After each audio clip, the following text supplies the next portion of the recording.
It was exactly 3:47 a.m. in Washington, D.C. Marco Rubio was jolted awake from deep sleep by his phone's insistent ringing.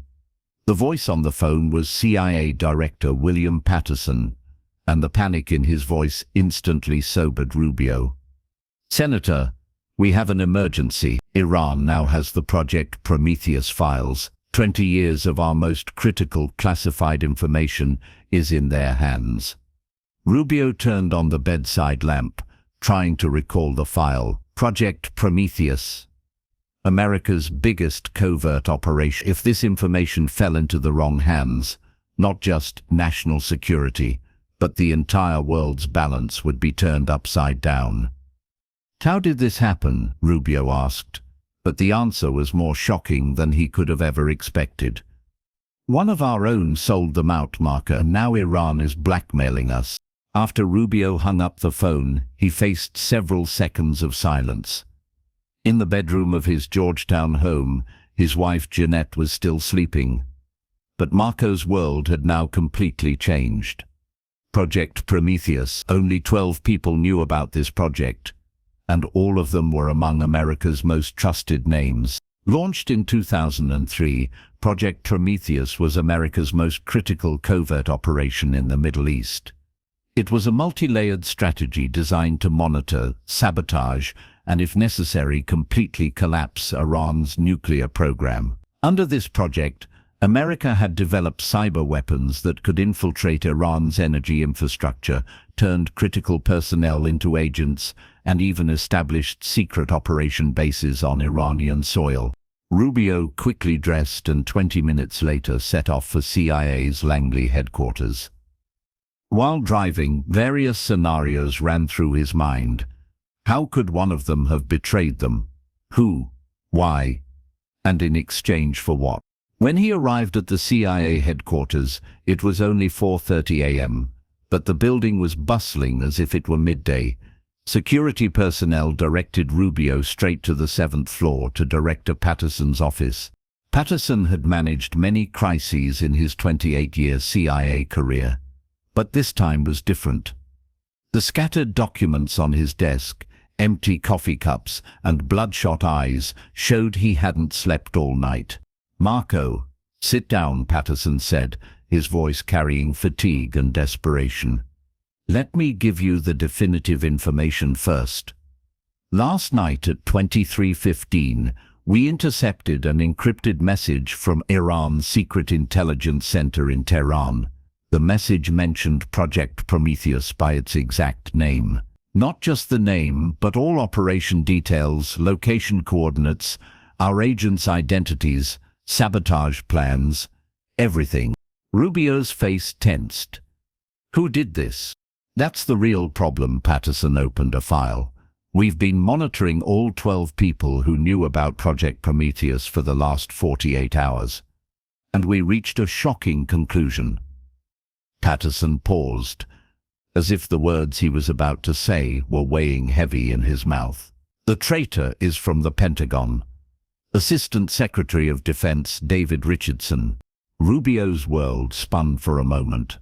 Richardson, a man with a 25-year military career who had worked with 3 different presidents, one of America's most trusted names.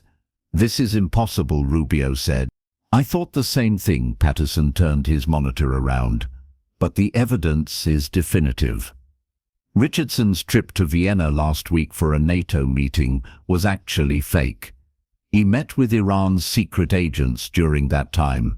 On the screen was a photo of Richardson shaking hands with an Iranian man in a Vienna hotel. Who is this man? General Qasem Hosseini, intelligence chief of Iran's Revolutionary Guards, and Richardson not only gave him the files, but also provided all of America's planned operations against Iran for the next 6 months. Rubio stood up and began pacing around the room. What does Iran want in return? This is the worst part. Patterson pulled out another file. They're blackmailing us. If America doesn't withdraw all soldiers from the Persian Gulf within the next 30 days and lift economic sanctions on Iran, they'll release the Project Prometheus files to the world public. What happens in that case?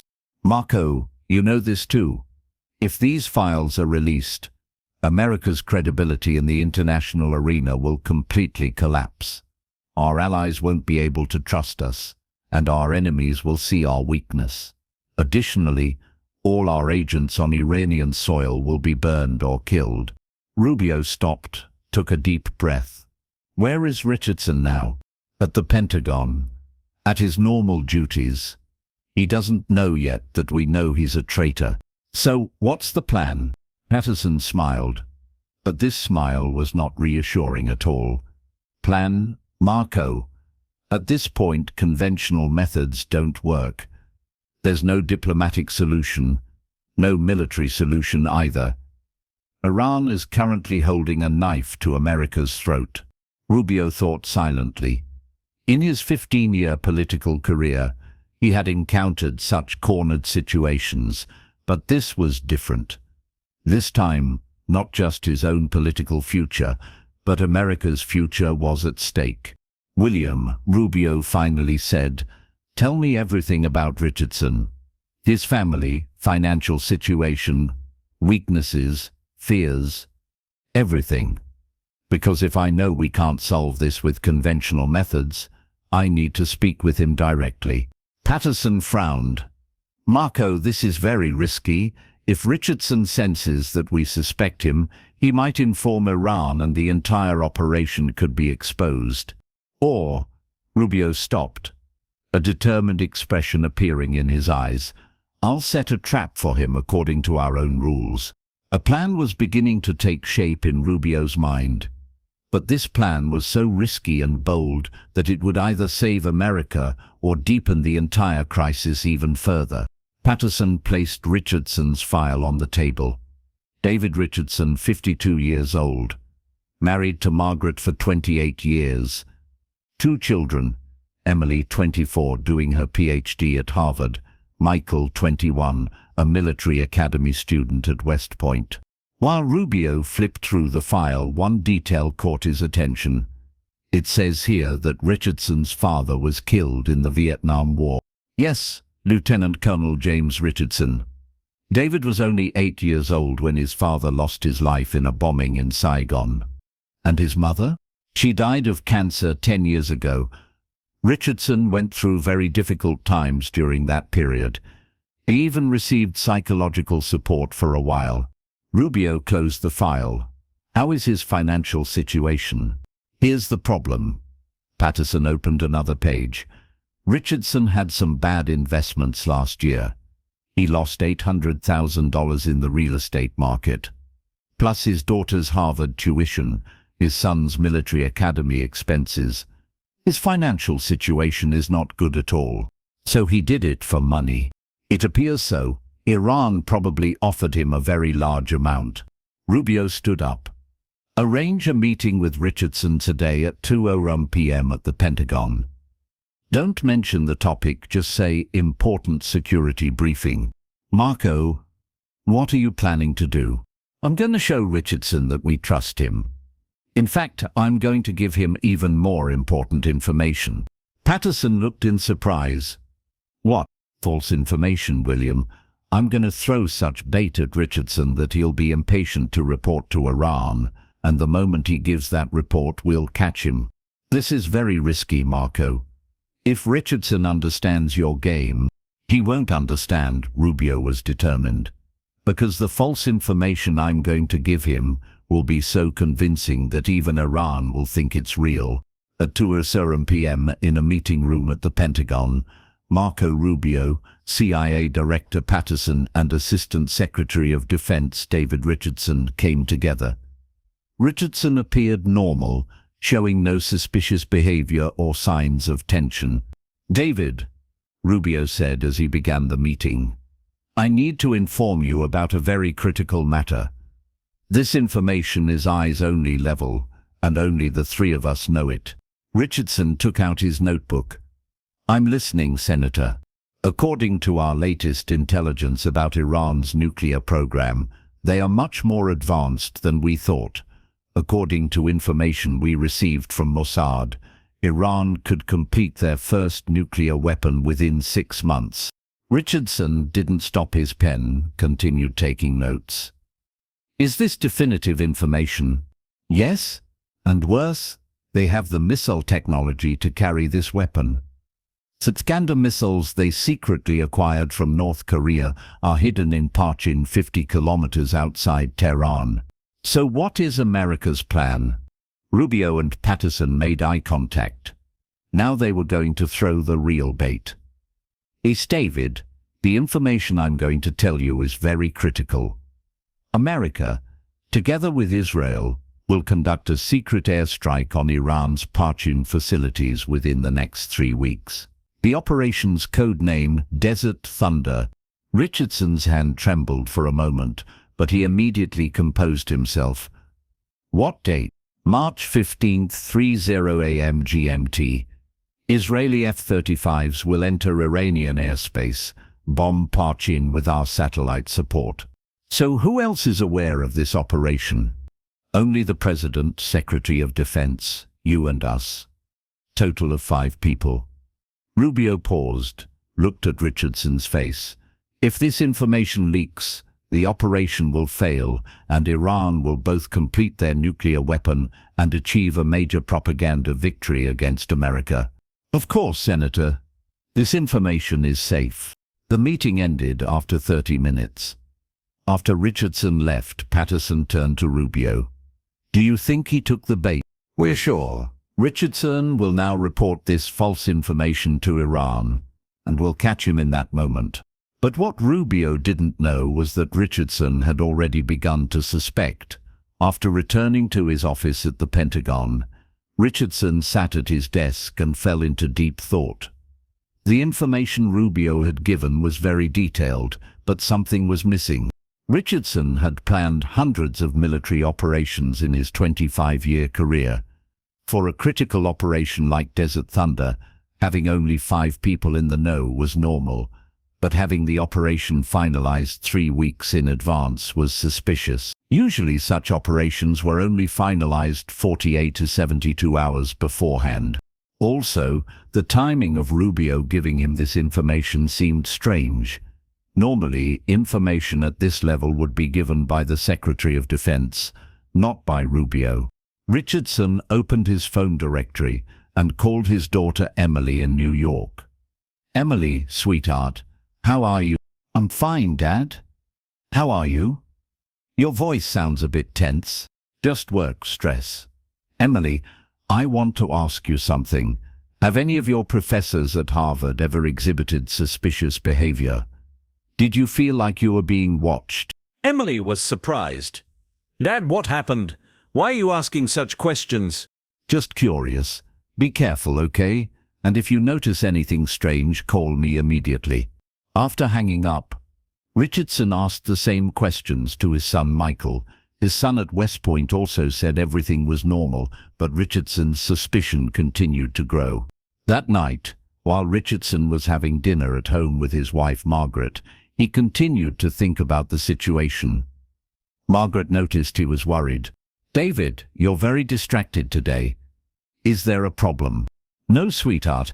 I'm just a bit tired from work. You've never been this distracted before. Are you sure everything is okay? Richardson looked at his wife. In their 28 years of marriage, he had never lied to her. But now for the first time he was keeping a big secret. How could he explain to Margaret his deal with Iran? How could he say, I betrayed my country for money? Margaret, if we ever face a big problem one day, know that I've taken necessary precautions to keep you and the children safe. Margaret frowned. David, you're scaring me. What kind of problems are you talking about? Just hypothetically. There's always risk in this job. That night Richardson couldn't sleep. He kept thinking about the information Rubio had given. If this information was true and he reported it to Iran, America's operation would fail. But if this information was false and they were testing him, Richardson's phone rang at 2:30 a.m. The caller was his Iranian contact, General Hosseini. David, do you have new information? Richardson hesitated. Maybe, but it's very risky. Risk is our business. What did you learn? America and Israel are planning an attack on Iran, but I'm not sure if this is real. Tell me. Richardson relayed all the information Rubio had given. Hosseini seemed to be taking notes. David, this information is very valuable, but I need to verify it. You continue your work. We'll do the necessary checks. When the phone call ended, Richardson's hands were trembling.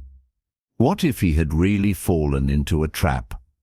What if the Americans knew he was a traitor? The next morning, Patterson called Rubio with good news. Marco Richardson spoke with Iran last night. He passed along the false information you gave him. We have NSA recordings. Perfect. Now it's time for the second phase. What's the second phase? Now we're going to tell Richardson that we learned Iran's plans, and we're going to force him to become a double agent. Patterson remained silent. This is very dangerous, Marco. Richardson is now cornered. Desperate people can give unpredictable reactions. We have no other choice, William. Richardson is our only bridge to reach Iran right now. At noon, Rubio called Richardson to the Pentagon again. This time, the meeting would be very different. When Richardson entered the meeting room, only Rubio was there. David, sit down. I need to speak with you privately. Richardson's heart began to beat faster. Of course, Senator. David, what would you say if I told you that the information I gave you yesterday was false? Richardson's face went white. What do you mean? There's no such thing as Operation Desert Thunder, David. There are no missiles in Parchin. All the information was false. Rubio paused, observing Richardson's reaction. So who did you share this false information with? Richardson jumped to his feet. Senator, I don't understand what you mean. David, I've listened to the tapes of NSA recording you talking with Iranian agents, including your conversation with General Hosseini last night at 2. Richardson's world collapsed. He was caught. Senator, sit down, David. Rubio's voice seemed calm, but a storm of anger was raging inside. Now you're going to tell me everything, how you contacted Iran, how much money you took, and most importantly, what else does Iran want from you? Richardson sat down helplessly. His 25-year career, his honor, his family, everything was now at risk. Senator, I'll tell you everything. But first know that I didn't want to harm America. I just had no money. Tell me. Richardson took a deep breath. 6 months ago, I suffered big losses in real estate investments. My house is mortgaged. My children's school expenses, my wife's medical costs. Richardson paused. The words were coming out with difficulty. Last year, during the NATO meeting in Vienna, a man approached me at the hotel bar. He said he was Iranian but spoke like an American. What was his name? He said Ali Namazi. I later learned he was General Hosseini's man. He offered me money in exchange for simple information.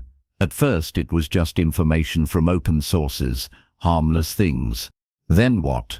Then they wanted more sensitive information. And they increased the payment amount for each piece of information. First $5,000, then $25,000. Richardson buried his head in his hands. I took a total of 8. Rubio calculated. The money Richardson had taken was exactly equivalent to his real estate loss. David, what does Iran want from you now? They want me to give them the Project Prometheus files. You already gave them. No, Richardson raised his head. I only gave general information. What Iran really wants is the exact identities of our agents in the operation, coordinates of bases in Iran, and technical details of sabotage plans. Rubio stopped. This was information he hadn't expected. So Iran doesn't have everything yet? No, the most critical information is still with us. But Iran wants this information too, and if I don't give it, what are they threatening you with? My family. Richardson's voice broke. They know Emily is at Harvard. Michael is at West Point. They told me clearly, either you give the information or your children will be harmed. Rubio now understood the real dimension of the situation. Richardson hadn't just betrayed for money, he was also under blackmail now. David, I'm going to make you an offer. With this offer, you'll both protect your family and continue serving your country. How?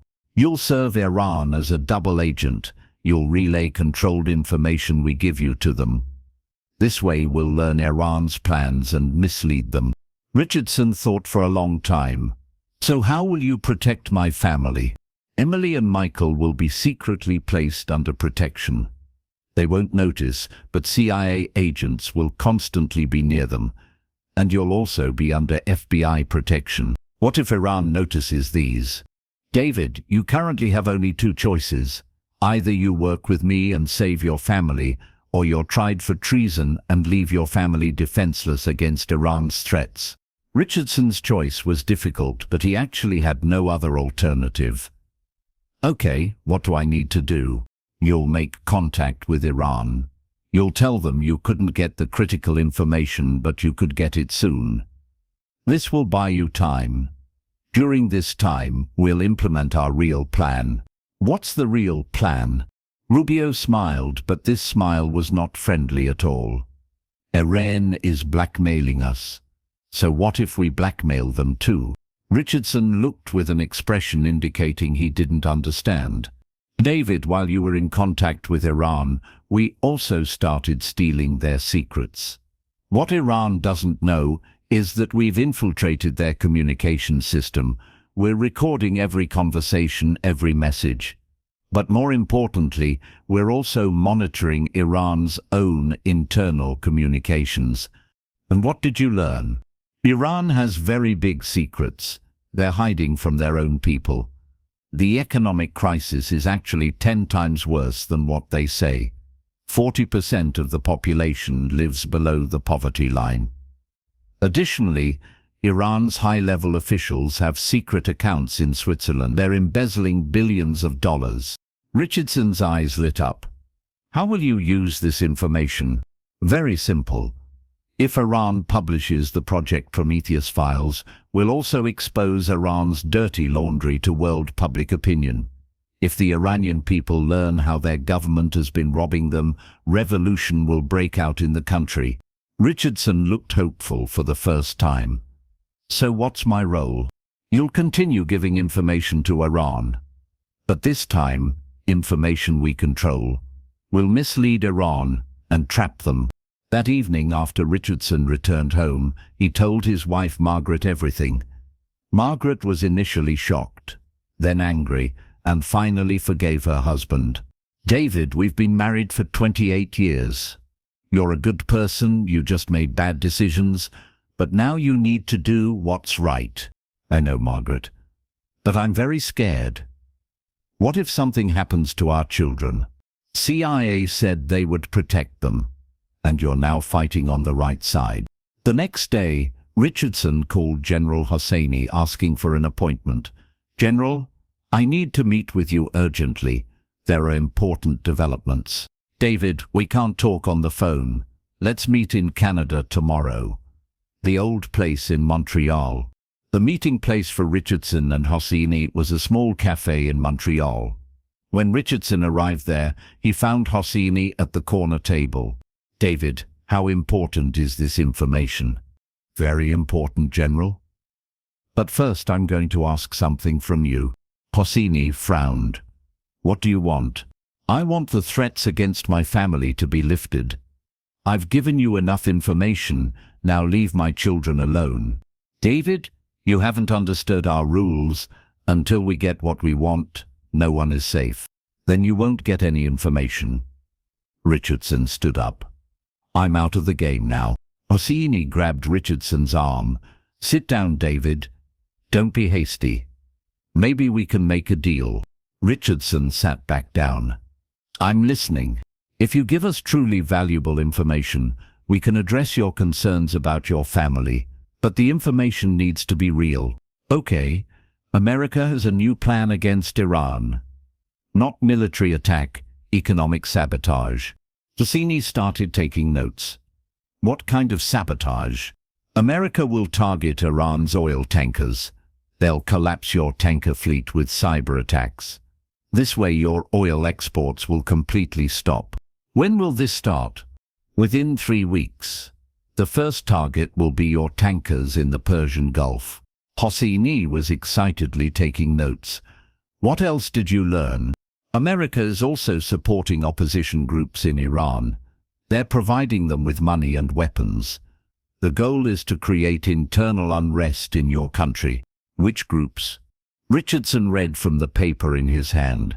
Tehran Freedom Front, Iran Youth Movement, and Women's Rights Coalition. All these groups were fake organizations made up by the CIA. But Hosseini wasn't aware of this. David, this information is very valuable, but we need more from you. What more do you want?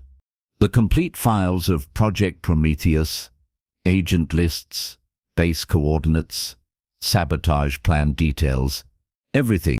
Richardson paused. Getting this information is very difficult. It requires very high-level security. But can you guarantee you'll get it? I'll try. But in return, I want all threats against my family to be lifted. Deal. You have 2 weeks. After Richardson left Montreal, he immediately called Rubio. Marco Hosseini swallowed the information. But they want the complete Project Prometheus files within 2 weeks. Perfect, David. You're doing great work. Now we're moving to the second phase. What's the second phase? We're going to give Iran fake Prometheus files. These files will be so convincing that Iran will trap itself when we launch our real operation. At CIA's Langley headquarters, teams worked 24 hours preparing fake Project Prometheus files. These files would be so similar to the real operation that even Iranian experts wouldn't be able to tell the difference. But there were critical differences in the fake files. For example, while there were actually 12 CIA bases in Iran, 8 fake base coordinates were given in the fake files. If Iran attacked these coordinates, they would find them empty. Instead of real agent lists, 50 fake agent identities were provided. These identities belonged to real people, but none were connected to the CIA. If Iran tried to capture these agents, they would arrest innocent people and face international shame. Most importantly, in the fake files, the date of America's attack plan on Iran was shown 2 weeks earlier than the real date. If Iran prepared according to this wrong date, they would be completely unprepared during America's real attack. 2 weeks later, Richardson went to Montreal again with the fake files. At the cafe where he met with Hosseini, Richardson placed a thick envelope on the table. General, everything you requested is here. Hosseini took the envelope, quickly glanced at the documents inside. David, this is fantastic. The Iranian state is very grateful to you. So our agreement about my family? Of course, no one will touch your family anymore. Richardson breathed a sigh of relief. But what he didn't know was that this agreement would never be kept by Iran. After Hosseini returned to Tehran, he presented the files to Iran's top intelligence experts. After the experts examined the files, they concluded these were real. Comrade Hosseini, said Iran's intelligence minister, this information is priceless. We've decoded all of America's plans. Now it's time for counterattack. Iran immediately took action. They sent special forces teams to the 8 coordinates in the fake files, but they only found empty lands there. They launched arrest operations for the 50 people on the fake agent list. But the people they arrested were innocent civilians, workers, students. These arrests caused major international media backlash. Most importantly, Iran began defense preparations according to the fake attack date. They positioned all military units in wrong locations. Meanwhile, what happened to Richardson after returning from Montreal was nothing like he expected. When he arrived home, FBI agents were waiting at the door. "David Richardson, you are under arrest for espionage activities against Project Prometheus." Richardson was surprised. "But I had an agreement with Marco Rubio." "The agreement is over, Mr. Richardson. You gave false information to Iran. Your mission is completed." As Richardson was being put into the FBI car, his cell phone rang. The caller was Rubio. "David, I'm sorry, but you're still in traitor position. You needed to be arrested for Iran to trust you." "What do you mean?" "We'll release you in 2 days. But first Iran needs to learn you were arrested. This way they'll trust you more and we can implement our final phase plan." "What's the final phase?" "We're going to get back the real Project Prometheus files that Iran has." 2 days later, Richardson was indeed released. According to the official statement, he was released due to insufficient evidence. When Iran heard this news, they began trusting Richardson even more. Hosseini immediately called Richardson. "David, we were very sorry, but you're doing fantastic work. Now we're going to ask a bigger favor from you." "What is it?" "We need to learn America's emergency attack plans, because according to the information we received, America might have changed their plans." "How can I learn?" "There's a critical meeting at the Pentagon tomorrow. You'll be there, and you'll report everything to us." The next day at the Pentagon meeting, Richardson, Rubio, Patterson, and other high-level officials came together. This time, real information would be shared. "Gentlemen," said the Secretary of Defense, opening the meeting, "considering Iran's recent moves, we will launch Operation Phoenix within 40." Richardson started taking notes. This information was real. Operation Phoenix's target is to collapse Iran's secret command center near Tehran. This center manages all of Iran's cyber attack operations. Rubio looked at Richardson. "David, absolute secrecy is required for this operation's success." "Of course, Senator." After the meeting, Richardson immediately reported the information he learned to Hosseini. But what he didn't know was that this information was also controlled. In reality, there was no operation called Operation Phoenix. This was just a fake operation made up to deceive Iran. The real operation was very different. America's real plan was Operation Lazarus. This operation's target was not Iran's command center in Tehran, but the secret depot center where Project Prometheus files were stored. CIA's real agents working in Iran had learned that the files were stored in an underground facility 30 kilometers outside Tehran. This facility needed to be entered not just with cyber attack, but with physical operation. Thanks to the Operation Phoenix information Richardson gave, Iran concentrated all its defense on the Tehran center. Meanwhile, America was preparing to attack the real target, the underground facility. 24 hours before Operation Lazarus was to begin, Richardson's life was turned upside down once again. When he returned home, he couldn't find his wife, Margaret. There was a note on the kitchen table. "David, we're holding your wife. If you don't stop Operation Phoenix, you'll never see her again. You have 24 hours. General Hosseini." Richardson's world collapsed. Iran had broken the agreement. They had kidnapped Margaret. Richardson immediately called Rubio. "Marco, they kidnapped Margaret. What are we going to do?" "Calm down, David. This was a development we expected. Margaret is safe, don't worry." "What do you mean?" "Margaret wasn't really kidnapped. She's currently in a safe place under FBI protection." We wrote the note on the table. Richardson was completely surprised. "Why?" "Because we needed Iran to trust you one last time. Now you'll go to them and say you'll cancel Operation Phoenix to save Margaret. This way they'll never understand what our real operation is." "But what if they really harm Margaret?" "David, there's no evidence that Margaret was kidnapped by Iran. On the contrary, Margaret is currently in CIA's safe house under the best protection." That night, Richardson called Hosseini for the last time. "General, release Margaret. I'll cancel Operation Phoenix." "How will you do it?"